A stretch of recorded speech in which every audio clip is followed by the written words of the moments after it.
Hello, everyone. Welcome back to our Uranus series.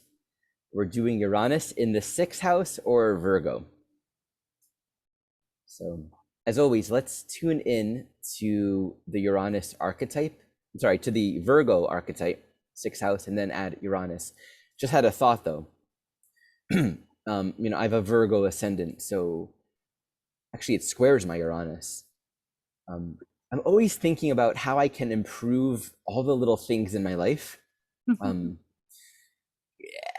there's a way in which I don't like taking for granted or accepting at face value just what everyone else does. And that's a Uranian thing, like the precedent of what's known. And then if you take a step back and you just look with more intelligence, meaning you're free from the conditioning of the past, you can see things more for what they are. There's a quality with Uranus in the sixth that is just like improving the functionality of things according to the nature of things as they actually are. And so what's almost like removed, what we free ourselves from, are arbitrary busyness or work or things that make no sense or relevance. And I just think about like teeth brushing. Every dentist or every doctor or the world will say, brush your teeth, do these things. And to every health practice, there's a practice. That's a sixth house thing. And you have to do it every day. Everything is a routine. Everything's a practice that you cultivate. Anything that you practice, you're going to get better and better and better at. And there's also the patterning that's created in doing something really, really well, that we're really good at doing it and we feel really organized. I brushed my teeth, I followed the technique, I cleaned up the sink, I put the toothbrush back, I used the toothpaste ADE recommended. And then we have to ask ourselves, relative to the sixth house archetype, is this working? Like, am I getting better? Are things improving? Is this actually functional? And I was just thinking how Uranus in the sixth really invites us to just kind of take a step back and ask ourselves that question. Is there a better technique, or what's really going on with the mouth that I can, see the whole picture? We're always taking a step back and looking at the scene of life from a bird's eye view. So we understand the algorithm, we can understand the interconnectedness of the whole matrix. And thus we're not narrowing our vision from a very limited, short-sighted perspective. We can see how it's all connected to the intelligence of life itself. So we can see that oral health is not just brushing, it's also how we're eating. It's a lifestyle, it's a way of thinking even. And then there are practices that can emerge, like oil pulling, maybe hydrogen peroxide, food grade, and maybe certain brushing techniques. And maybe not so much about a technique that you're doing, but more of a holistic lifestyle. That was just a thought. Everything in our life can be, in some way, this suppressing experience of just following technique and ritual every day. When we bring Uranus into the Virgo sixth house archetype, we're seeing things a lot more clearly, and we realize health, maintenance, self-improvement. This can be your diet, taking care of your body, doing chores around the house. This can be mechanics. This can be your healing modality, your healing practice. Sixth house Virgo is incredibly versatile, mutable earth. Any area of life that we're improving, that we're developing, that we're cultivating with respect to the whole, so that it functions better with respect to the whole, there's always the opportunity to improve. Because if you think about the 12th house polarity to the sixth house, the 12th house polarity is this really interesting facet that says perfection is, there's a wholeness that already exists, and our improvements in form, our improvements within time and space and form and technique will never bring us to a state of perfection in totality. There's always going to be a need within the sixth house to keep on working at it. The perfection, the divinity, God, is not found in that. God is, like love is, wholeness is, perfection, it's a state of being, it's not in form. And so we can always appreciate that since we're never going to find like ultimate meaning and fulfillment and like conclusiveness really in form, there's always a better way. And the better way is just beyond the threshold of the conditioning of the way that we know. So let's talk a little bit more about the sixth house before we add more Uranus to it. Do you want to say anything more about the sixth house Virgo archetype? Oh my goodness. Yes. I just remember being in school, the EA school that Jeffrey taught. That was the house he spent the most amount of time on. If you have the school, you have the original school. If you don't, it's a great idea to get these DVDs are amazing. But the longest amount of time was spent on Virgo in the sixth house. It's just so vast. You know, it literally is the house that reminds you of everything that you are not. Right? And well, seventh house is really about comparing yourself to others. The sixth house is the energy of lack, essentially, and where it is that you might feel to be lacking. If you have a strong sixth house, you may fixate on those things that you want to fix or improve, right? And so I want to share this, that as I've said many times, I was raised in a very traditional religious upbringing, and you know, this perfect God on a throne. And you know, getting into this work, of course, was so liberating because everything felt like the truth every time I heard it. But I remember Jeffrey saying something that just blew my mind, in a sense, blew every door down, I think, on the subject. And that was this, that God is not perfect. No one is perfect, because if God was perfect, how could a perfect God make something imperfect? The polarity of the sixth house in Virgo is Pisces, 12th house, Neptune. That is God, that is the eternal. And so the Virgo house and the Virgo archetype is really about the things within us that we want to improve, that we know that perfection will never become perfect. We will never get there. He might have said in a class, perfection is in the process, but we're all in a state of becoming. We're all working ourselves toward a better state and becoming. And even God is not perfect. And I don't know what it was. When I heard that, I don't know, as many lifetimes, I'm sure I was just like, duh, you know, and it just made so much sense. And that explains why when you look out into the world and you see something that you're just incensed by, you can understand that statement, you know, that there's somebody that is doing something that doesn't feel very, I don't know, godly.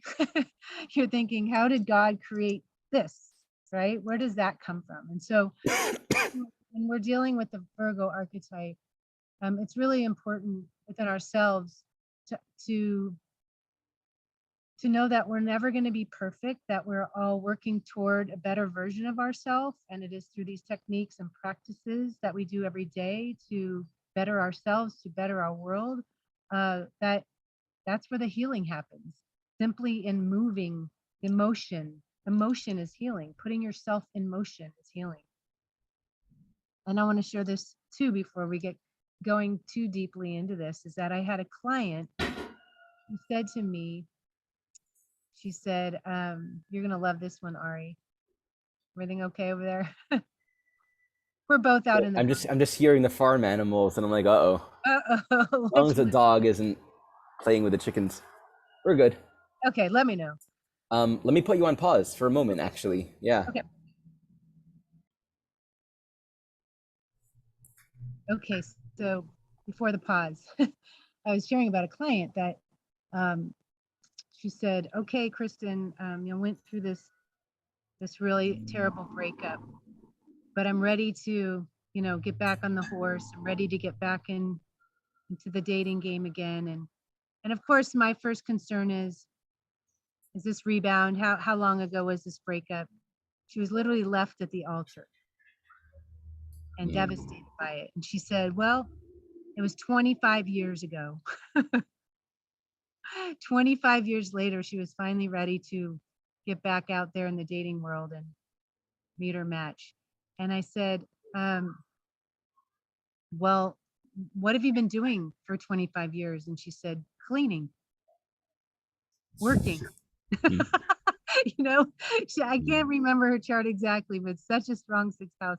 I need to find it because she probably does have Uranus in the sixth, or she's got Uranus in Virgo for sure. I just don't know where it is. Remember, people that listening, that a whole generation practically, or several years of people will have Uranus in Virgo. I have Uranus in Virgo, but it's in the third house. But I just thought, you know, she said for 2 weeks, all she did was clean and scrub floors and organize things because she couldn't deal with the emotion she was feeling, you know, from this loss. So from the crises that she's feeling. So I don't want to give her name away. We'll just say that work is somewhere in the realm of her, her name.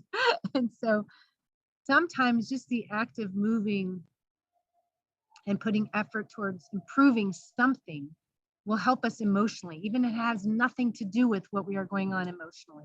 And if you've been through some type of trauma, the act of motion and moving, whether you're walking or meditating or cleaning, you know, is going to help move the chi, move that chi energy. So that was just something I wanted to share. That was a Virgo memory of mine. That reminds me that, Jeff Green speaks about Virgo sixth house corresponding to crisis. And crisis is the result of denial, denying what's needing to be taken care of. We can deny anything to the point of dysfunction. And so when dysfunction begins to manifest in our life, it serves a purpose to bring realignment back to the work that we need to do. The work that we need to do is incredibly self-evident and obvious. Virgo sixth house squares ninth house Sag. There's a sort of obviousness to it. What we have, and this is, you mentioned this with the Judeo-Christian conditioning, the Virgo sixth house archetype has a lot of it. And so there can be a lot of guilt added to the work that we need to do, which actually distorts our understanding of just how simple it is. Maintain the conditions of your life in a good way.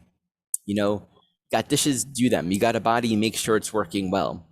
You're not feeling well, take care of that. You got a dog, walk it. And there's a dailiness, the sacredness, the holiness, in my view, of the Virgo sixth house archetype is the humility in recognizing, okay, I'm here, I'm in a body. If I want to evolve, if I want to grow, if I want to become self-realized and actualized, I can't just transcend the physical dimension. I have to take care of it. And I think about temples and ashrams. I'm always endeavoring to think of my life in that way, so that when I'm cleaning up or I'm doing dishes, I'm remembering every day it's an honor to bring cleanliness and order back to my life. Mm-hmm. Even if it's like cleaning all of the images that I saved on my screen on my computer and just getting everything organized, put back into a file. If we're not adding this dimension of guilt or perfectionism, that our value is somehow found in that, but we just honor it as cleaning, so that we're not constantly dealing with chaos, with crisis, with dysfunction. And then our life serves a purpose. Everything can serve a function. The vessels can be used for what they're meant for. The temple can be used for prayer. The sanctuary can be a holy place. Our kitchen can be a nourishing place. Our body can be a functional place. And that's really what it's about, so that everything is serving the greater whole of life itself, and we can give our attention to what's a value of what's purpose. You should add to that Virgo being mutable earth. There's really no end to where we're learning this. We're living in a trailer for the summer and the sink was clogged. And so we're troubleshooting, and Virgo skill set. Okay, time to figure out what to do. Use the, declogging snake. Hey, Willow. And that didn't work. So I took a plunger, and that didn't work. And, researching, figuring all these things out, working out these different skills, it's like there's always something that's emerging. And then we realized that there was a gray water tank that we didn't, there are two gray water tanks. We emptied one, but there's another one. So it was just, the tank was full, it needed to be, emptied. Every part of our life is requiring the willingness to show up and do the next thing, one step at a time. Jeff Green often emphasizes the values in the effort. It's so helpful because it's just constant work. Just do your best and take it one step at a time. And if we don't, if we get stuck on, I'm too far off, I can't even, all the shoes are dirty, the I haven't showered in a week, the sink's clogged up, the refrigerator's full, there's dirt on the floor, the door is squeaky, everything's a mess. Which, by the way, all of these things, it's like a matter of where the mind, it's all a matter of the mind and what we're thinking of. There's always work to do, but we can get stuck in seeing like there's a lot, because that's really a reflective of an inner relationship to self, and just avoid it all. And then, of course, it gets worse and worse and worse. But if we just start, Yogi Bhajan has a great quote, something like, when the time is on, you start and the pressure will be off. And I always find that, just starting, it creates a momentum, and I start feeling, this is healthy, this is good, it feels nice. So Another quote I've heard is, just starting will feel like you're halfway there. mm-hmm. You've just Yeah. a Yeah. huge piece of the 6,000 Virgo archetype. And one of the reasons it took so long to get through this in school is the sadomasochistic energy archetype or story. A lot of souls with strong Virgo signatures are feeling that they have to repent for something. Could have come from some of their past life, being blamed for something potentially that they didn't do, being told a story that they took into themselves, and the tape continues to play. A perfect example. I mean, you hear sadomasochistic, and instantly you think of something sexual. It's not always so. It could be a woman taking a job for less pay than a man who's doing the same thing. Mm-hmm. That is like accepting that you're not as valuable or worth what the man is. If you're a woman, that is a masochistic tendency. And so it goes back to the Garden of Eden story, the Adam and Eve, where Eve was blamed by Adam. If you weren't so hot, I wouldn't have eaten from the forbidden fruit from the tree. So you're responsible for my succumbing to this Mm-hmm. desire. So Adam blames Eve. She feels guilty for um, for being blamed because she was so beautiful, and he's angry because he fell for it. So with Adam, he's got the anger, right, linked with that sadistic side of things, and Eve is feeling guilty because she's feeling that she was responsible for what went awry. And so we can sometimes also feel guilty or that we don't deserve something for reasons we don't know consciously. It's just embedded in us, ingrained in us. We came into this life, just this never feeling good enough kind of energy. It's not always important to know the detail of what happened in a past life. It will help to know the themes, and it will help for you to know what you need to purge. What isn't yours? What was it that you collected and took in that wasn't yours to carry? That's meant to be purged. That is something conditioned from either parents or society. But if there is something that you did that you were to blame, then it lives in you forever, so you don't do it again. It's just a natural emotion. But taking things too far can be a sixth house energy too, where I definitely feel like trauma can play a role with that. My kind of, I have a memory. The very first person I ever met in evolutionary astrology was a woman named Adina Mather. And she left this world many years ago, but she literally lost lung function over time, and her lungs stopped working. It's literally like being buried alive. It was like the most horrendous way to die. Stellium in the sixth, some type of stellium there. And she would talk about the fact that she felt that she needed to go through this kind of punishment of her body because of something that she had done, but she didn't know what it was. And of course, Jeffrey was telling her, you're taking this too far. It's too extreme. You don't need to do this. Anyway, that's just a vivid example of what can happen on a health level to the body.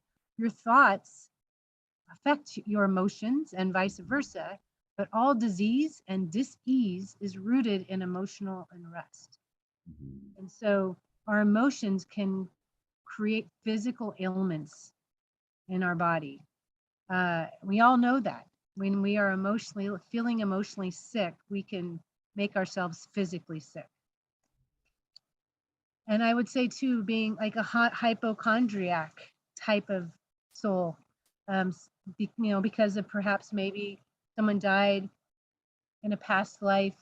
They were part of some type of collective virus or illness and had a fear of getting that again in this life, right? Like what was hidden in the blankets with the Native American Indians. Mm-hmm. And they all got, was it TB or I I can't don't remember, know. up in the Northwest. Tuberculosis. Yeah. Yeah, And so, something like that. there's this fear, of course, if you die that way and you're wrapping yourself in something that's going to kill you or make you sick, coming into this life, you might have some hypochondria linked with touching things or just taking something too far than it needs to be, and for good reason if that's how you left your last life. So anyway, some more thoughts about the Virgo archetype there. Thank you for that. The one thing really worth speaking to here is where guilt is associated with the body. So coming back to the Adam and Eve story, the results of that whole experience were, okay, now life is going to be hard. You got to work the field. Childbirth, child labor is going to be difficult. And there's a sort of assumed projection that life here is arduous and effortful. And I think about how many people in life work so hard, right? Sixth house work, right? Just so much to do, so much work, so much busyness. And it seems almost depressing, never ending. I have a friend, actually, she has Uranus conjunct Mars in Sag in the sixth, and she's really passionate about workers' rights. And in particular, how there are minority cultures that tend to be worked very, very hard on the fields, aren't paid very well. Yeah. And that's the whole dynamic. So slavery is a sixth house thing as well, just as apprenticeship is also a sixth house thing. And so much of this reflects the patriarchal constructs that we have around this human life. And thus there are some people that don't have to work they're better than that. They're in that elitist category of, I don't have to toil, but all the other human beings, yeah, they got to do that. And I appreciate the story you gave with Adina, also with your soul, that I'm honored that I've had the opportunity to spend, when in my earlier days of studying, she was on the message boards. I've had the opportunity to interact, and she's helped me out a lot too. That masochistic idea of I'm supposed to suffer. It's just, let's move into Uranus. It's so worth analyzing that thought construct. Yeah, I mean, it's just like that perfect bridge. Also, if you think about Jesus on the cross, when people have a strong faith and they're like, well, look what he did he died for us. So, I need to suffer too, and that will make me pure. Right, it's right. not true. It's such a confusing way of thinking. We believe, okay, almost as if God is like, well, you did X amount of sin. Let's give you X amount of suffering, or X divided by 2 in this lifetime and X divided by 2 in this next one. I'm like, well, I feel like I deserve this. And it associates life in this way where we are projecting our own internalized idea of wrongness, of sin, of being imperfect, of being bad, of, if we can just suffer better, then we'll do better, we'll be better, we'll be atoned. And it's completely distorted, and it alleviates us entirely. It pardons us seemingly entirely from actually looking at ourselves and healing, correcting. The guilt and this investment in suffering creates this false sense of atonement, this false sense of purging, where I'm like, oh, I'm suffering because I did something bad, but we don't actually heal. So the true work with Virgo sixth house is re-engaging the very field of work or experience, or maybe we've made mistakes, or maybe there was neglect in the past, and doing better. And we're not going to do it great, but we're going to try again, and then we'll try again. And there's so much love and forgiveness because life isn't about perfection. We just got to do our best. So Uranus in Virgo, or the sixth house, has so much to do with liberating from this Judeo-Christian projections of sin and suffering. There's a teaching in A Course in Miracles that's super duper radical, that I really appreciate. And this is not meant to invalidate or judge anyone or say that medicines are bad, because obviously we all work with medicines in our own ways. But the clarity, the directness of this teaching is every sickness reflects a mistake in the mind. And at the core, it points to a choice that at some point we've made to judge. And we think we need all these things in the world, like food, like diets, like medicines, to be better. The purity of the teaching that this is pointing to is everything's a reflection of the mind. And that true well, and it's similar to what you're saying around emotion, true wellness comes from a well mind. And I think Uranus in the sixth can really grasp from a much more intelligent point of view the true reality of sickness. So let's look at this. You can look at a sickness and diagnose it and see what's going on and see the healing path on different levels of consciousness. And we're going to resonate with the doctors, the healers, the community, the ways of thinking that reflect that level of consciousness. So from a more traditional allopathic medicine perspective, if you're sick, there are certain pathways to take. And you're going to find a whole community of thought, Uranus, that resonates with that. And it's going to be valid. From a more holistically minded perspective, you're going to have Taoist or Ayurvedic practices or practitioners or ways of thinking that might see things differently. But the more you go, the more you realize the body doesn't exist in a vacuum, separate from spirit. Nothing in this physical world is like, there's the world and then there's God. There's like your spirituality and then there's like, well, there's a physical problem. Like everything has its traces in consciousness. So I think of things like Louise Hay, she wrote a book, You Can Heal Yourself, I think, and there are these diagnostic pieces that talk about physical symptoms as reflecting states of mind. For example, I recall, because I get pretty bad allergies, and I think something like allergies pointing to, oh no, maybe that was, diabetes being like not knowing the sweetness inside of oneself or something like that. And again, these things shouldn't be misused if we don't actually have a direct experience of them, or if it's used to sort of like judge or alienate, like, oh, well, it's because you're not loving yourself. But there's a way of thinking, and I think of actually Mary Baker Eddy. Oh man, it'd be cool to look at her chart, Christian Science. The brilliance, and I think this is very much what also I find in A Course in Miracles, which to me really does point to the essence of Jesus's teachings. Seek first the kingdom of heaven and all else shall be provided for you. Understand our mind. The true medicine is inside. So just to appreciate on every level of symptom diagnosis and solution seeking, we're going to apprehend a completely new and more inclusive, more holistic paradigm according to our level of consciousness, which fundamentally reflects back to Pluto, right? What are our desires? That's going to determine the entire paradigm within which we're living, which then relative to Uranus is going to say, what level of intelligence, of reality are we capable of apprehending? We can also think of any kind of innovative solutions in life, any kind of systems thinking. Uranus is always going to be taking a larger step back. So we have anything that's mechanical, anything that's about improving any kind of system. We have artificial intelligence, we have systems thinking, we have, even the innovation from gasoline cars to electric cars. There's ongoing improvements happening with Uranus in Virgo or the sixth house that's essentially liberating and freeing ourselves from conditioned thinking, more arbitrary, arduous work, because we're recognizing the whole picture from a more holistic mind. And once you see it that way, like once you see the body or sickness or disease or any kind of system from a higher, what did Albert Einstein say? You can't solve a problem at the level of consciousness that created it. Once you see it on a new level, you are literally living in a different world, and you're not going to see things the way others do. That's why, Uranus's community, you are resonating on a completely different level of seeing at that point. Oh yeah, that was a great one. There's a similar quote that Jeffrey used to use. It was an Einstein one about it was comparing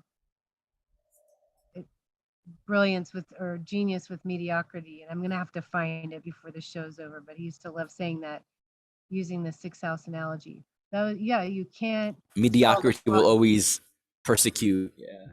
I'll find it. I'll find it. But that was, Something, yeah, something about, yeah. but yeah, you can't solve a problem with the mind that created it. I mean, you yourself, if there's a, we can solve the problem, but we can't solve it with the mindset that created it. You're right, you know? So that is, it is so much about changing the thoughts we tell ourselves. And one benefit, one to a Uranus and the six are in Virgo. Uranus is about the ability to objectify something. It's your ability to step outside of yourself and the situation and to watch it, the space between you and what's happening, space between you and a conflict, space between you and your life. And so you're watching it so you know objectively how to fix it. And you know that is the benefit of having Uranus, you know, in a position to allow you to see what needs to change. And so Uranus is also about something innovative, something brilliant, something new, something different, right? And if we're trying, Virgo, trying something new, something improved, something different, you know, we can shock ourselves out of an old mindset also, changing that inner tape that plays. It's shocking it into a different reel. And one of the things too that I feel like is really important with this archetype is when you start, when you're on it, when you're in an undermining place within yourself, a doubt, you're in this, you're having doubts about something, or you're feeling not capable of something. It's important to stop and watch your thoughts, watch what they're doing, because it's amazing when you get onto something, how they can begin to grow and to grow and to grow. And sometimes you just literally have to turn and face them and create an immediate counter thought. That is a practice that is so helpful. As soon as if there's a thought that says, I can't, you immediately say, I can. In that moment, I can't, I'm this, I'm that. I think excuse making is a huge Virgo issue. It's a huge problem for all of us. We all have Virgo somewhere. Why we can't do something, why it's not possible. But as soon as you hear yourself say, I can't, it's stopping yourself in that moment and saying, I can. The power of I can with Uranus and Virgo can be electric. Mm. Open all the gates. It can open every portal. It's just, I can do it. I mean, I can't is this, and I can is, yeah, I can do that. You know, it just changes everything. Uranus is about your nervous system. It's about your circuitry. It's about what is innervating within your whole, you know, how everything is connecting. All the nerves that innervate every muscle in your body is Uranus. And so by changing the circuitry just like that, your muscles will respond, your body will respond, your emotions will respond. And so that is something so simple, a technique, just changing, taking a negative counter thought and replacing it with something that fast, Uranus fast, that says I can, until you do. Every time I can, until it happens. It's Love not that. complicated. It's so simple. It's Very so simple. Virgo simple. We don't have to complicate it. Yeah. I mean, and one thing I just, you know, right out of college, I was a private trainer. And so I heard all the excuses of why somebody couldn't exercise or lose weight or eat right. I'm like, just start by not eating anything after 6:30 at night. Just start by doing that. You know, that was simple. You can eat all you want during the day up until then. Well, I can't. And I hear the whining and I can't. And ultimately, you know, we know it's up to us to do what needs to occur, but it takes 21 days to create a habit. Mm. If you do anything for 21 days straight, I promise you're going to want to do it the 22nd day. Whether you're meditating, putting your walking shoes on and going out the door, not eating after 6:30 at night, drinking more water, whatever it is that you want to do for your body, for your health, 21 days. You can do anything for 21 days. The problem is when we see something that seems so impossible, we just become paralyzed by what's standing in front of us. But if we say, I'm going to try every day for 21 days, anybody can do that. Anybody can do anything for 21 days. And so there's little techniques, little simple things that we have to have short-term goals to. It can be in order to feel good in the next hour. You know, what am I going to do in the next hour? How am I going to change my thoughts? What area of my overwhelmed, what did you say, dirty house where everything's a mess, I'm just going to spend an hour doing something. And then all of a sudden you're going to want to move to another area. The same thing happens inside yourself. Just chipping away at one thing has a reverberating effect. That is Uranus. It reverberates. When we give something oxygen, other things need oxygen and we'll crave it and pull it and pull us in that direction.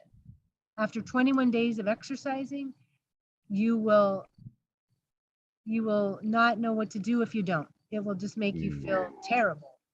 You won't be able to get your shoes on fast enough. That's what will happen. This elicits two thoughts that are helpful to speak to here. We could have people that come from communities and groups of people, maybe fringe, maybe not, maybe mainstream, that practice particular health practices, right? This could be like, you know, the raw foodist community or some way of thinking that has its relationship to the body, has their routines, has their, or even being a part of a spiritual group or a monastery where you're, you know, taking care of things. The trauma that can arise here, and this is the thing with Uranus anywhere, is one, you realize that I am not associated with this. This is just habit. You can think of Uranus and Virgo 6, we're actually also liberating from habit. I've been doing these things these ways, but what if I do it this way? And that can really bring up a lot of fear. Think about how in the olden days, medical practitioners were also astrologers. And at some point, the Catholic Church decided that those two things really didn't work well together. If you're gonna, you know, practice medicine, you're gonna do astrology, all these things became like the devil's work. There are so many Uranus and Virgo 6 house examples where people are practicing medicine, or they're a part of a spiritual or a scientific or, you know, whatever kind of group of people, and their outlook is either persecuted, their community is either persecuted, or they had innovative thoughts and ideas that were then persecuted by the mainstream. And this brings us to the Albert Einstein quote, which I looked up here. Oh, bless you. Great thinkers have always encountered violent opposition from mediocre minds. That's It's a slightly arrogant way of saying that in this patriarchal age, individuation often comes with the price of persecution relative to consensus reality that doesn't want change. Right. The other dimension here, the other traumatic pieces, we see this all the time. I get hit with so many ads since I've become a father and I have a family and I'm busy. Managing energy levels has become very important to me. Like when I was single, there's a lot more leeway. And drinking caffeine all day isn't my preference, although I've been doing a lot of that. It's new for me too. So I'm exploring, you know, how can I improve my diet? How can I take better care of my life day to day? So I'm always exploring different thoughts and ideas. And Virgo 6th house is very self-experimenting. But anyway, the social media algorithm somehow knows this about me.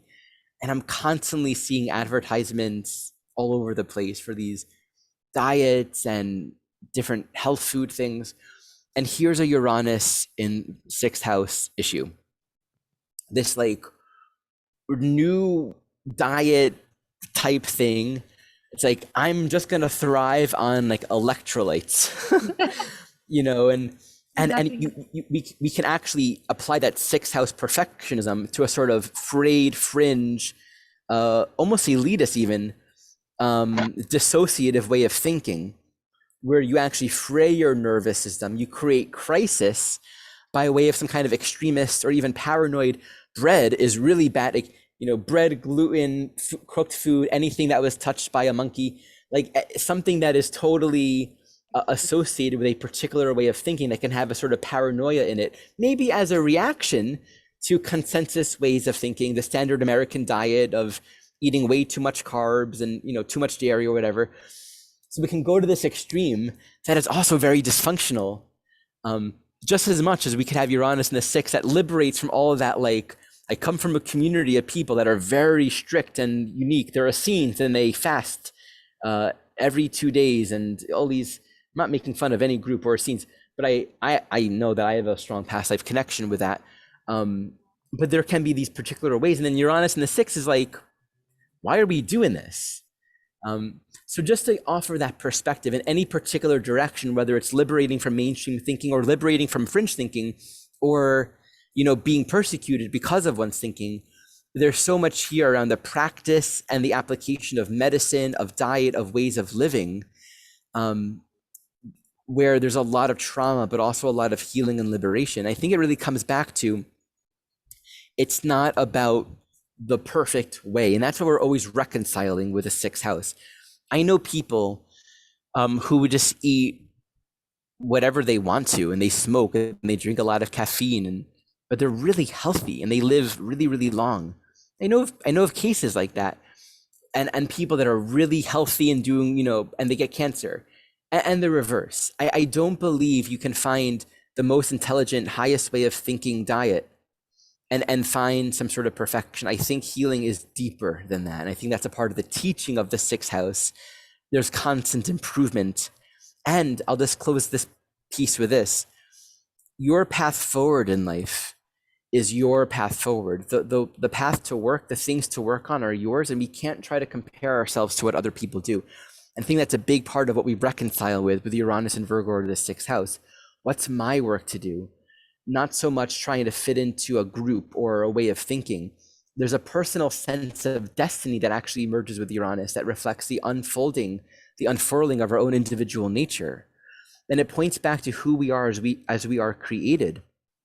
And the more we touch base with that, the more we get in touch with our essential nature, our essential individuality.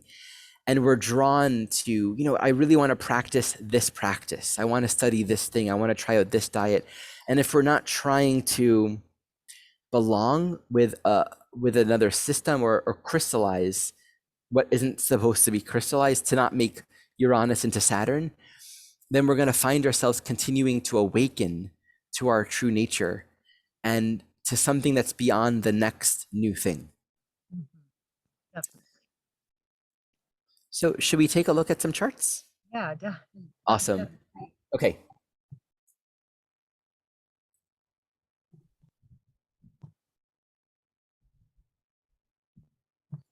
Let's have you get us started here. Let's share it from right here. Okay. It's a great image that you thought of sharing. Oh, yes. Kintsugi. I don't know if I'm pronouncing it right, but this is Japanese pottery that means to repair with gold. And it's the art of repairing pottery with gold or silver lacquer, and understanding that the piece is more beautiful for having been broken. Love that. I mean, who wouldn't want a bunch of these in their house? I would love to, bowls and plates, and no two are alike, like all of us. No two are alike, but the broken pieces put together with gold, which is the work we're doing on ourselves, in the ways that we're putting our own stories back together, or the broken pieces of our life. From the past. I mean, we've all experienced trauma. That's a Uranian thing. And there's not a soul who hasn't, and there's not a soul who won't in the future. And so it's just understanding that, that you are more beautiful for having gone there and really made the effort to repair, what had been traumatized, essentially. I mean, look at this piece. It's so much more beautiful than a simple gray bowl. That is really what happens in the end, because we go deeper, we reach higher, we seek answers. We go to God, you do all those things that you need to do to get the gold, to repair it. You'll do anything for it. You'll do anything not to suffer. You'll do anything not to feel that pain. You will reach, and hopefully reach into places that look like this, gold. And so I just love this message, and I think it was perfect for the sixth house. I love that. It also elicits the thought that when there is something to fix or repair from a Uranus point of view, we're impelled to think about it differently, right? The conditioning mind will think, okay, it's broken, or there's something wrong, or here's how it happened. Here, you get rid of it. There's always a more evolved way of thinking of it. In fact, if we see it all as an opportunity, Uranus is community, and it always brings people together, and it creates something that is more supportive for the whole than we could have otherwise known in our conditioned thinking. And I see this, it's like, this is more beautiful than it was prior to the break-in. And it just makes me think that to every problem, there's a solution that's going to bring thoughts and possibilities and skills together and people together, even that maybe otherwise wouldn't have come together, wouldn't have worked together had we not been open to a more integrative solution. It just reminds me of this quote. I can't remember where I heard it, but it is, awakening will appear as a crisis. Awakening will appear as a crisis because it is a dismantling of what is known. Oh God, I love that so much. That's so So beautiful. good, right? I love that so much. I mean, because Yeah. the fear of the unknown through the polarity, Pisces, 12th house, that fear can be paralyzing. We don't know what is beyond this moment. And so, yes, something can, but that is when your greatest awakening, Uranus, is awakening. I think that's what I was trying to touch upon with not holding to a particular idea of perfection and form. See, I think about Adyashanti, one of the teachers that I follow. He practiced in the Zen tradition. And in fact, Uranus in the sixth is very much a meditation practices in general are sixth house relative to 12th house practices that allow us to connect with the transcendent, but we need technique and practice to support us in that way. So, Zen traditions, anything that's about observation, the witnessing, right? Zen is a very Uranian kind of modality in my view. He had this experience of sitting in meditation and realizing in one moment, I can't do this. I can't do this. Like all of his efforts, he realized he'll never be able to do it. Whatever the it is, right? Because the it is, of course, just an idea. The thing we're trying to get to is not the thing that we think it is, because if we knew it, we would be there. So it's like this idea, I'm trying to wake up, I'm trying to witness, I'm trying to observe, trying to liberate, but like we don't actually do it. We don't actually get there. And he had this moment of just realizing he'll never make it. And in that moment, he awoke. Like something freed up. And I think he described it as like a movie of past lives, just kind of streamed through his inner vision. And he says, he spoke about it as he went back to his wife and says, he woke up from Zen. We're waking up from, it's not just a more improved, better technique. We're waking up from, let me find the right words for a moment. This really, your quote just really brings this forward for me emotionally. We're waking up from the investment in our not there yet. Our not there yet is going to impel constant effort, consistent thoughts that constellate around, I'm not there yet, I need to try harder to get there. It keeps us bound in an enslaved state where there's always something to fix. And on a deeper level, we're never going to be whole enough. We're never going to be ready enough or pure enough for God. And there's sort of this liberation in realizing who we already are that's not developmental. And so we can also think of Uranus in the sixth house as the practice of witnessing and freeing ourselves from the turmoil, from the conflict. It's like a Zen koan, like you're sitting and trying to work out a riddle in your mind. The purpose of the Zen koan is to free yourself from the mind, is to realize you're not going to get it all tidy and organized and figured out. You're never going to get there. It's never going to bring you to your essential nature. Yeah, he was talking about awakening in his book, Emptiness Dancing. Oh, yes, yes. He had all these ideas of what it would give him, right? And then he started worrying about being disarmed by all these concepts and scripts that his mind was telling him he would get. And he said, what a hideous dream it was, thinking that these things were needed for me to be happy. Meaning when he awakened, it was nothing at all. like he thought it would be. And that was okay because he no longer cared. There was no Hmm. attachment to having that. No, not only did those things not become what he thought they were, they weren't even needed for him to be happy. It was something totally different. You just lose attachment. You just surrender to this space of where there's nothing else there to cling to. It's just nothing you can put words to. He told a So, story once. It's worth on this beautiful jam. There's a Zen koan where you're hanging on a branch with your teeth. You're hundreds of feet from the ground, oh, yeah, this is good. and your Zen teacher says, "Say the one thing that will save you." I think you shared this before, Have I shared this before? Okay, but well, it's worth here we saying are again. again. Of And of course, course, the answer is nothing will save you. right. And it just brings us straight to there's nothing we can do to improve the condition.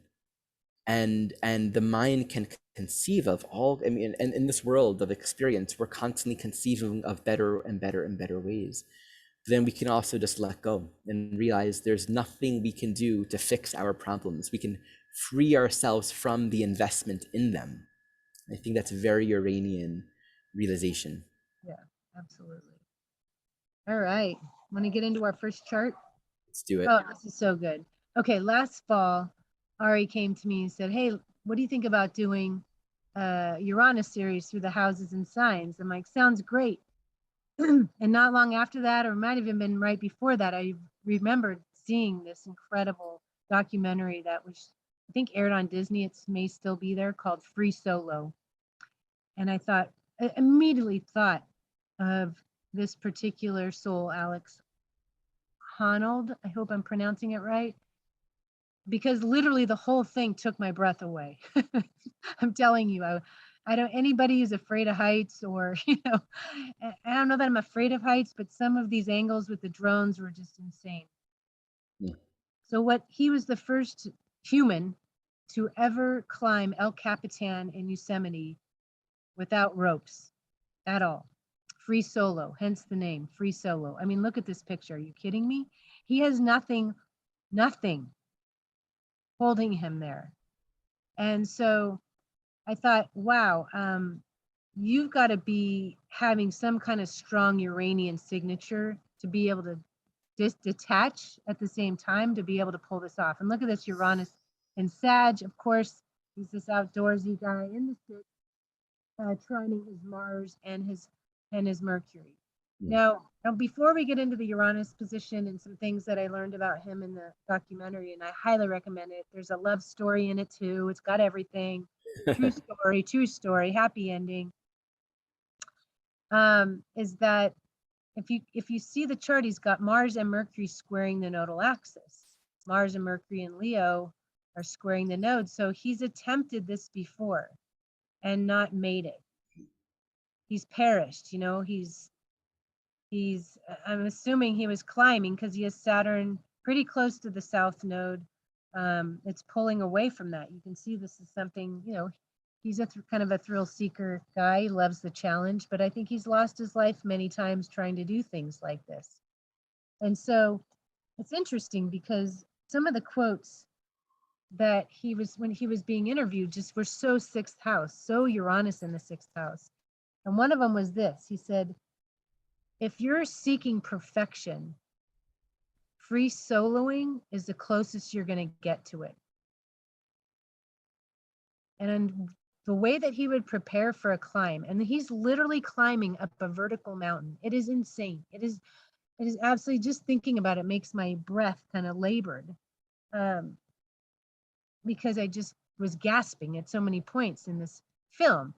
But he marks out every notch and nook and line and crevice. He's got the whole thing written out, which way he's going to go. He can go this way or he can go that way, but and he's memorized the mountain, memorized it. Now, when we're looking at the retrograde signatures here, these are also very important. With Neptune in Capricorn retrograde, sometimes, it can be somebody who's a savant, It could be someone who's got Asperger's or autism. He is extremely brilliant, but he can seem a little bit very detached, not connected to his emotional body, kind of like someone who's autistic or someone with Asperger's, because that Uranian element just took over. In fact, he was raised by parent. He never was hugged by either parent. And he was never told the words, I love you, in English. His mom was a French teacher, so she told him, je t'aime.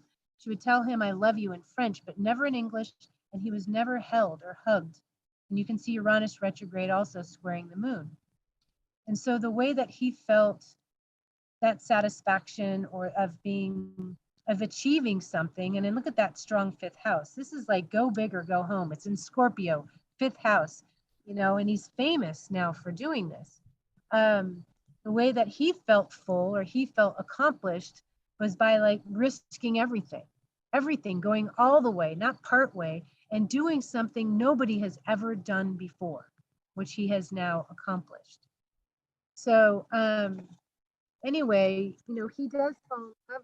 Well, he falls in love in this documentary, and she falls in love with him, but her biggest complaint is he's just not connected to his emotional body. And clearly he's attracted this girl to help him reconnect those emotional circuits. And he talks about the fact too, it's like you can't be emotionally attached or in that way if you're going to climb a mountain like this. You can't have responsibilities down at the bottom of the mountain, because then if you kill yourself, you slip, and then what have you done to these people that you've allowed into your life, and vice versa. So anyway, it was a beautiful example in this movie as well about why we call certain people into our life. Everybody we're attracting into our life reflect the dynamics that we are working on. She was helping him bridge that gap between the heart and the mind. It is just such a beautiful story. And I don't want to spoil the ending or say anymore if you want to watch it. But a few other things I want to share is this. A quote from his mom. He's got a Virgo moon. So moon is mother, squaring Uranus in the 6th. She says this: good enough isn't. Whoa. Wow. Can you imagine your mom telling you that? Wow. I could never imagine telling one of my kids that. I mean, and how are you not affected by those 3 words?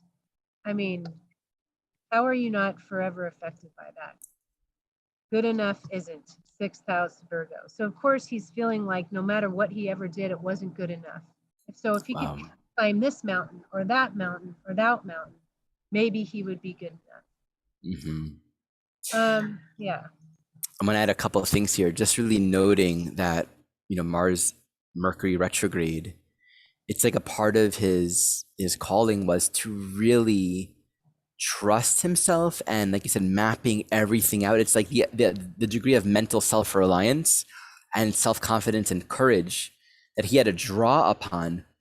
And I think a part of the fix here, we have Jupiter square in the note. Obviously that Jupiter in the 8th is liberating from the fear of death, and also pushing that death, but ruled by Uranus. It's like his calling was to develop the precision, the adequate detachment to actually see everything from a bird's, like that Uranus in the 6th, that brilliance, to see it from a bird's eye view, know the whole terrain as if he was looking at it while climbing it. And it's almost as if the draw of his soul to actually get incredibly detail focused and have that brilliance of vision while he's doing it, so that he knows this time I'm not going to miss any points. I'm not going to miss something on the map.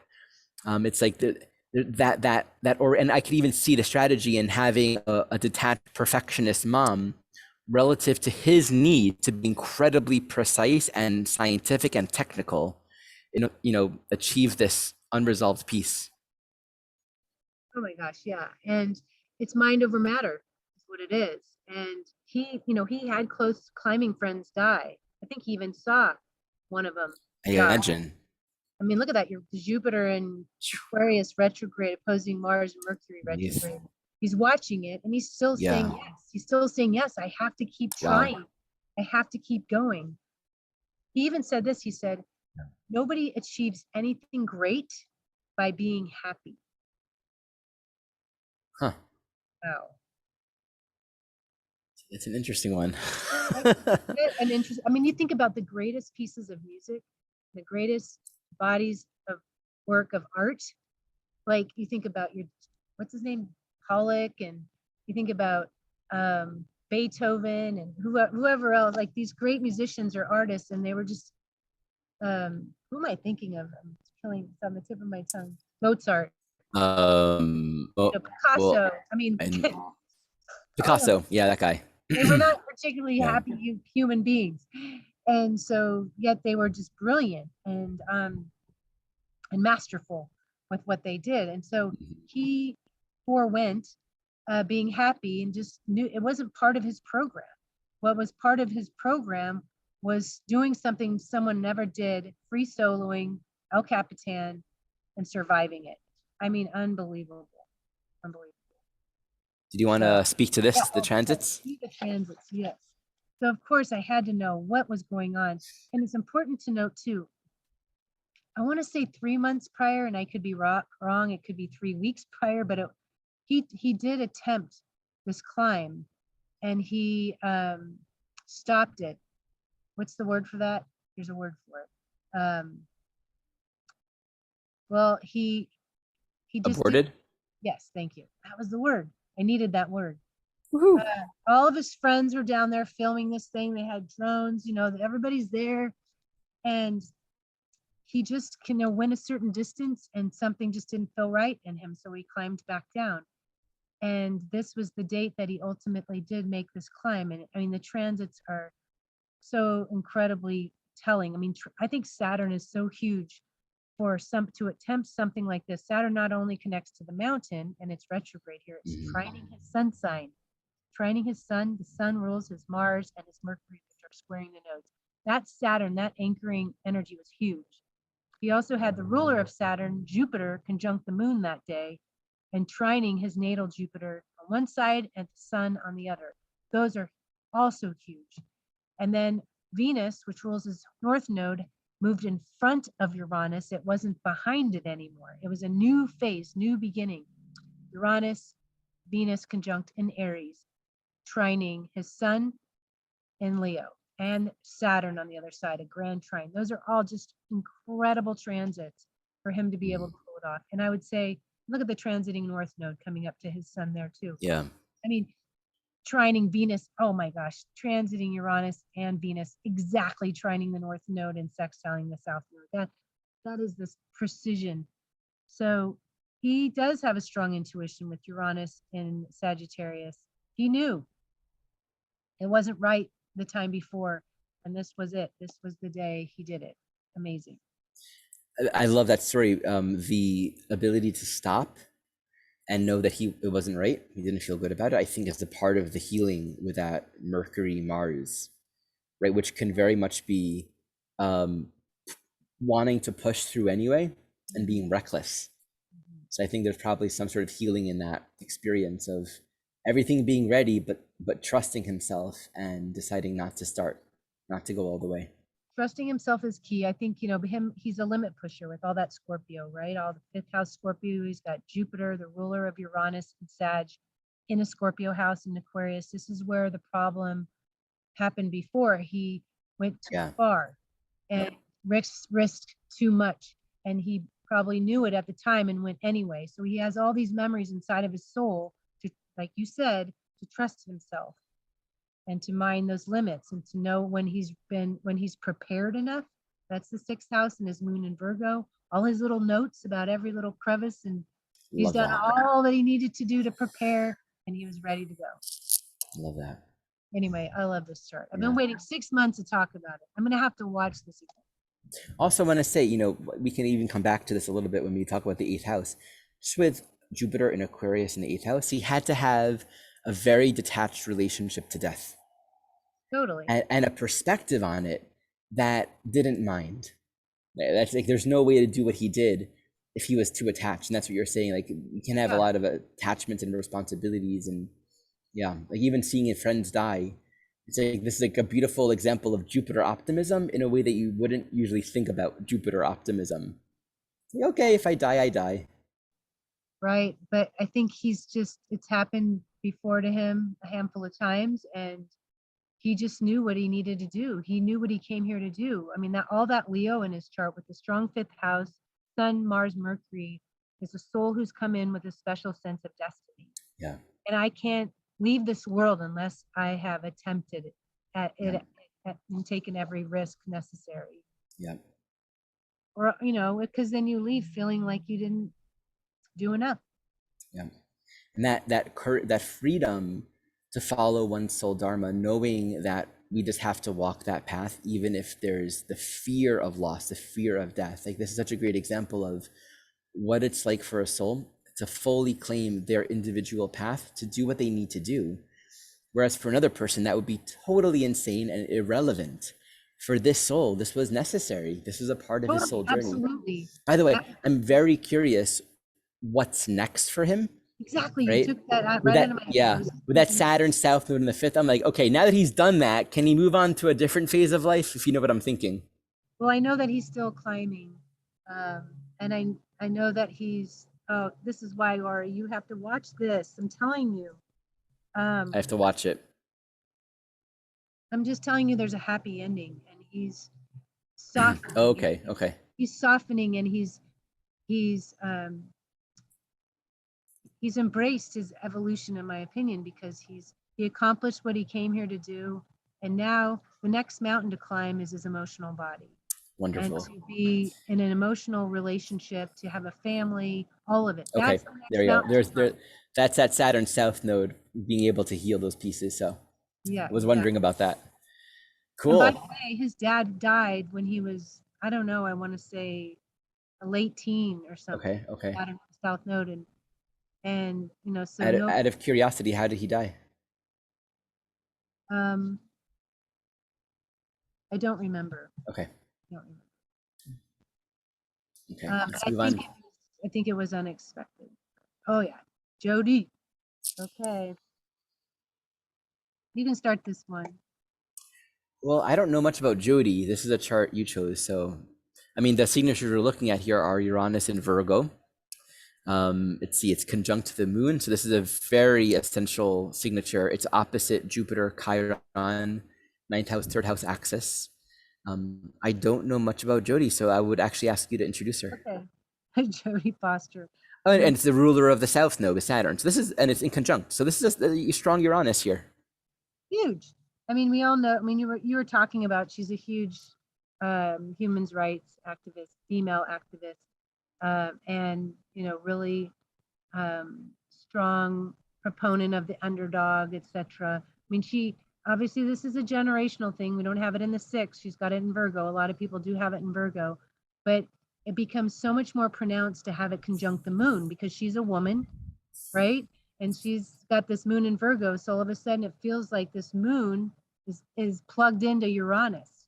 And the moon is with being her emotional body connects as well to unresolved trauma that she's had in other times, either for being different or for being cast out in some way. I mean, this honestly, and I don't know if this is true, but it kind of reminds me of a chart of somebody who was alive during the American Indian time. She could have been a white girl who had made friends with the Indians and watched so many horrific things happen.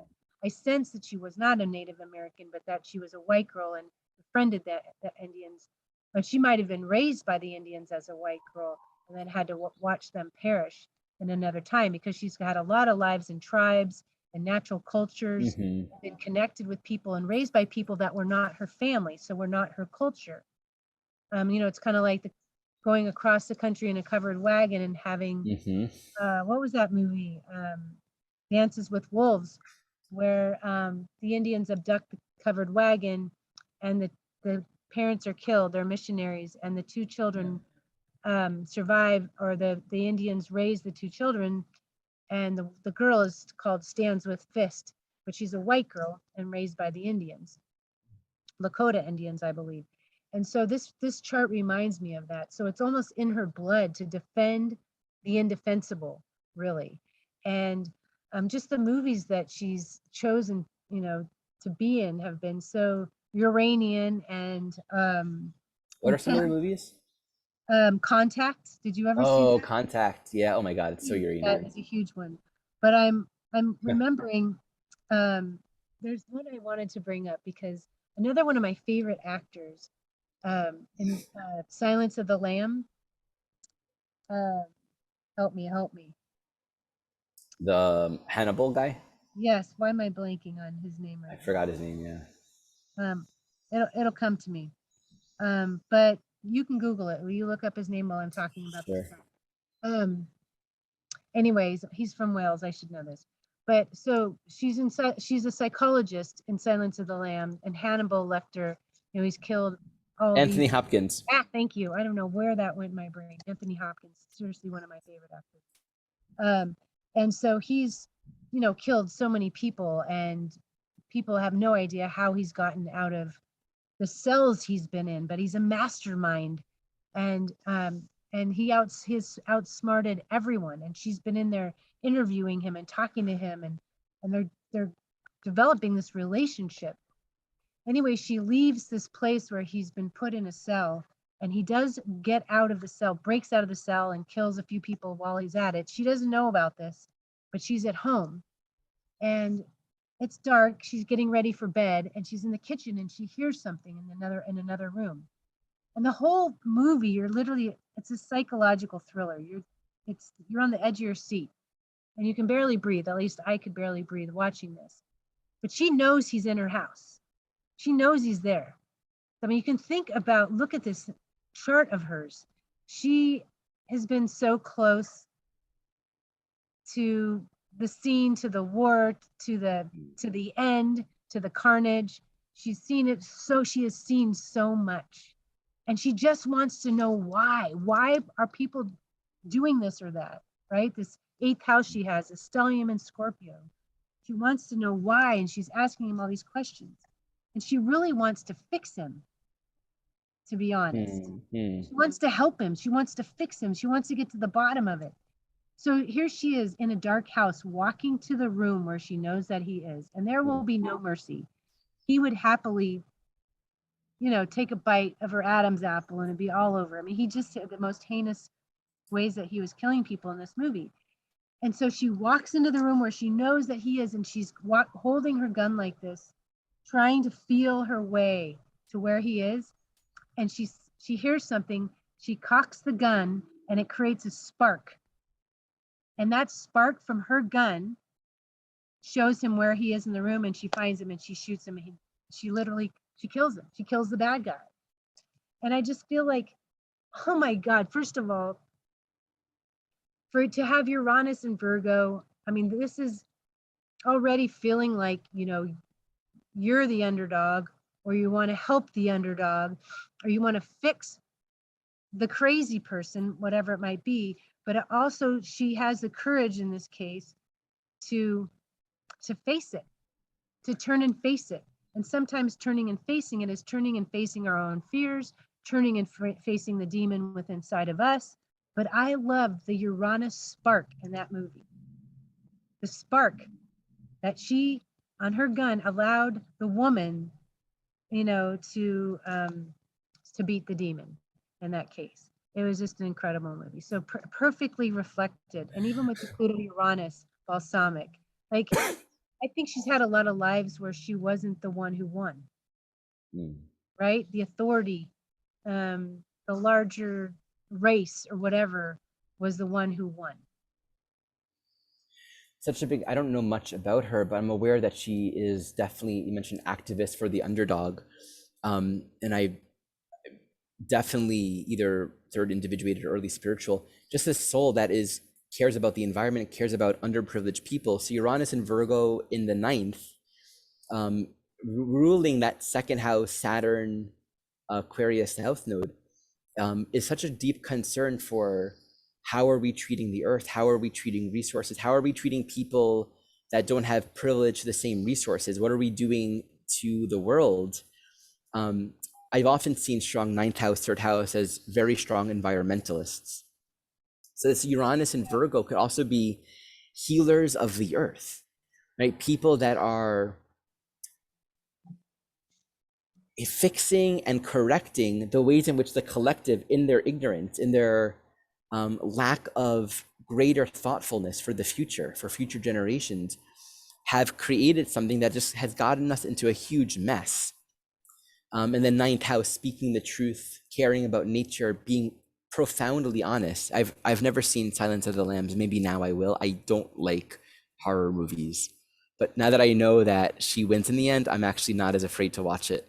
Oh my gosh, honestly, like it took everything in my, I am not one to watch stuff like that, but it kind of, I won't get into why it ended up happening, but I suffered through it and I was so happy how it ended. So it's cool that she has Uranus-Moon. It's worth speaking to Uranus-Moon in general. So Uranus-Moon, and we had this also in Alex's, when you see Uranus in a strong aspect to the moon, what's happening is the soul is, on one level, freeing up emotional fracturing, emotional trauma from the past. And this can often be like, witnessing your family being killed, or witnessing an entire tribe being persecuted, or anything where there was a dissociation or disconnect from one essential connection to what's caring and nourishing. yeah, And so the healing of that very often allow emotions to move without suppressing them, observing the emotions, liberating from whatever story was keeping the soul from just having a pure experience of them. And it really, on a level of identity, brings the soul to realize who I am has nothing to do with anything that I've known. Like Uranus-Moon is I've seen a lot of astrologers with the Uranus-Moon too, because there's a strong draw within the soul to know themselves as free, to liberate from the precedent, to free up their own identity, to free up their emotional body. So there's this constant push within their own soul to liberate and see things on a new level of intelligence. yeah. I wanted to share too that she was a really gifted child. She went to Yale University and graduated with some honorary degree and was reading by the age of 3. So you see the brilliance in her chart, right? That stellium in the ninth with Uranus up there. So this is definitely a chart of a gifted child. And her professional career started really early. She was doing commercials at like toddler age or something like that. And she wasn't able to, I was reading at some point that she struggled to transition into adult roles until she got this role for playing a rape survivor. So here again is the victim, right?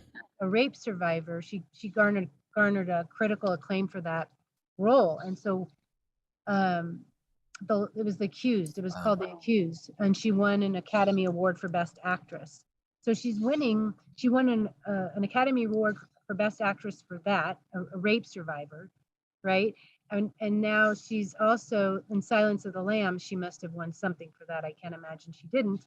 But here she is in that case as a psychologist. I mean, using her mind, using her ability to kind of navigate that whole world and reality, that dark reality, that twisted, I mean, all that Scorpio, 12th house, 8th house, even all the Virgo in combination. So she was actually able to use, I feel like, her gifted mind, her brilliance to portray that through that role, as a psychologist with Anthony Hopkins. I mean, the rape survivor, you're dealing with more emotional content, traumatized content, but she's brilliant. I mean, she was brilliant in Contact as well, which is, I love Contact. The signatures are so clear in the chart.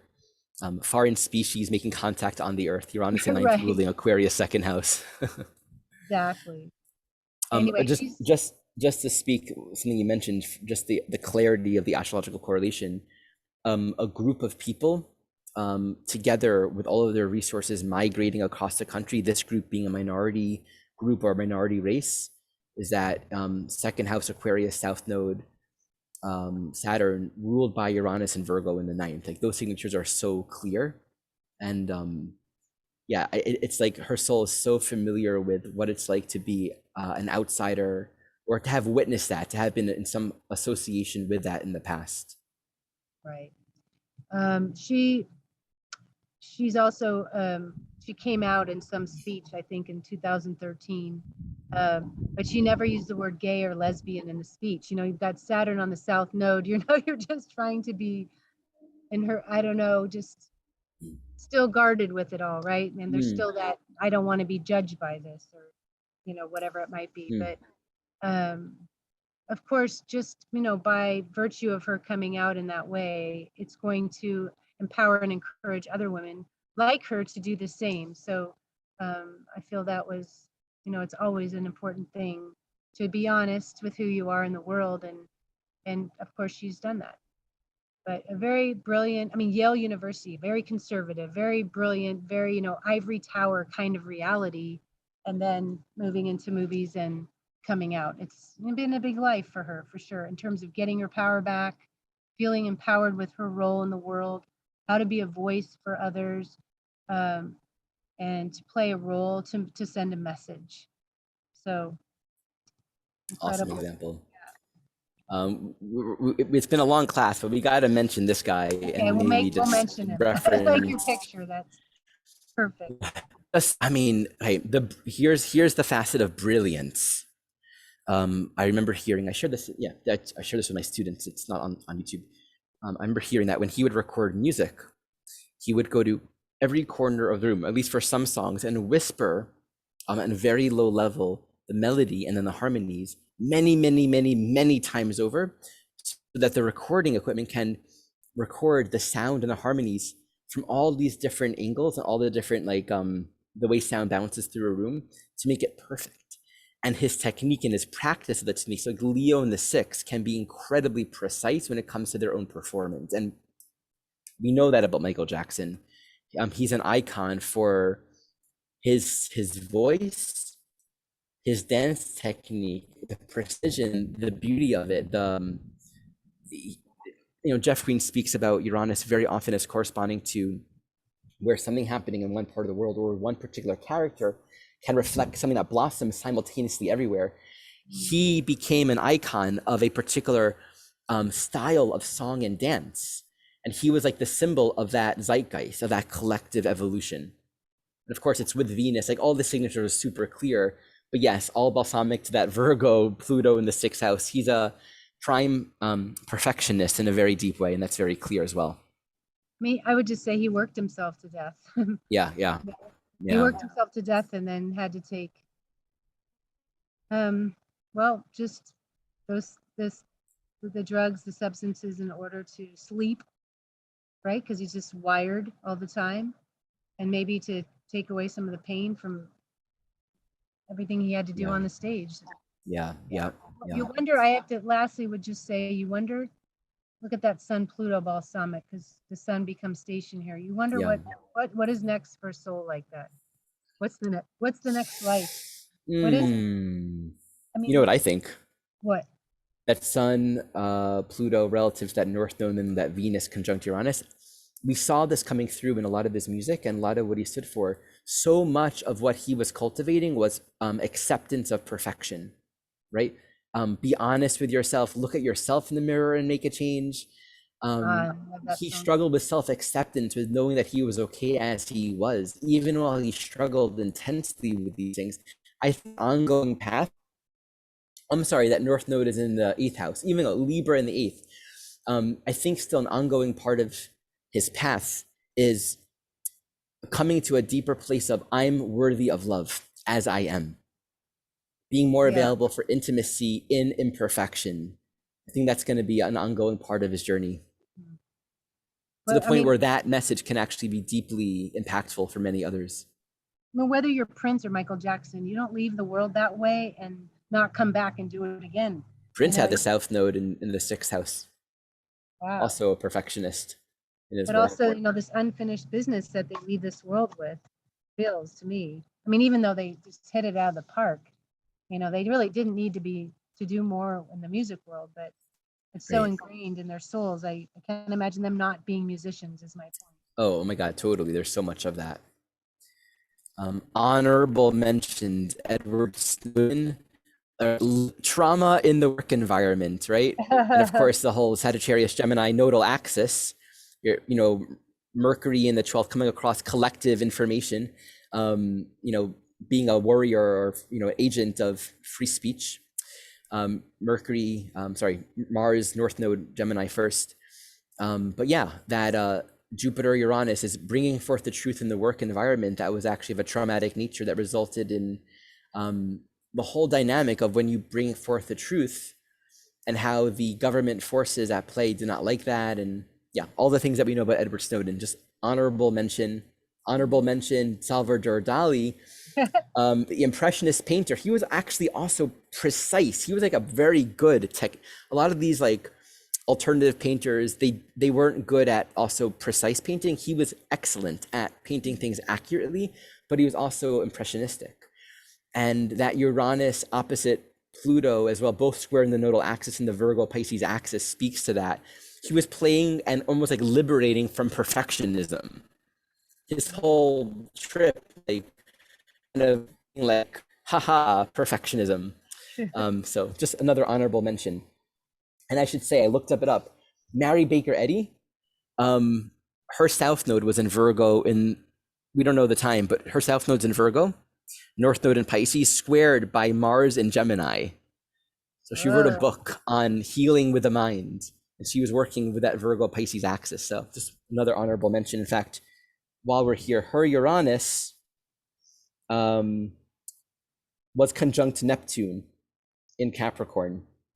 So there's a lot of that deep, higher spiritual healing of the mind as well. Excellent. Great. All right. Well, it was a wonderful hour and a half, I think. Longest class ever. See, in the EA world, Virgo 6th house tends to get the most airtime. Even when I teach, it's Jeffrey Wolfe Green set that tradition. All of my Virgo, everything is always long, and that's just the precedent that we have here. That is one of my favorite archetypes, I have to say. Mine too. I love it. I love it when it's in a pure form, and absolutely, I could talk all day about it. You know why? Because the 6th house Virgo tendency is we want to cover everything. Yeah, want to be thorough. Don't miss any details. Yeah. Okay. Thank you for joining us. Thank you for being here today, or whenever you do pick up on this webinar. And we'll be back to talk about Uranus in Libra or the 7th house next month. Right? Yep, that's it. All right. Namaste. Bye.